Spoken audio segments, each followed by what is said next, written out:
Hi అండి అందరికీ.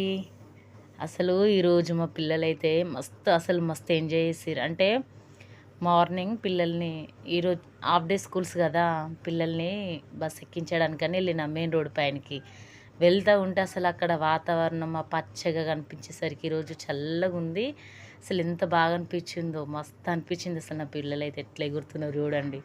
మా చిన్న పాప చూడండి ఎట్లా వస్తుందో. మమ్మీ ఈరోజు మంచిగా ఉంది, అసలు మంచిగా అనిపించింది. రోజుకి ఇట్లుంటే బాగుండు కదా మమ్మీ అనుకుంటూ పోతున్నారు. వాళ్ళు వెళ్తున్నారు చూడండి. నేను వాళ్ళ బ్యాగులు మోసుకొని వస్తున్నా. డైలీ ఇదే వాళ్ళని తీసుకెళ్ళడం ఎక్కడం. అంటే మా విలేజ్కి 1/2 కిలోమీటర్ దూరం వచ్చి ఎక్కించాలి పిల్లల్ని. మా విలేజ్ వ్యూ చూడండి ఎంత బాగుందో, చెట్లు ఎంత బాగుంది. నాకు అసలు ఎందుకో మస్తు అనిపిస్తుంది. మార్నింగ్ ఇట్లా పిల్లల్ని ఎక్కించడం అని కాదు కానీ వాళ్ళతో వస్తే కూడా మస్తు ప్రశాంతంగా ఉంటుంది మైండ్ కదా, అవునా?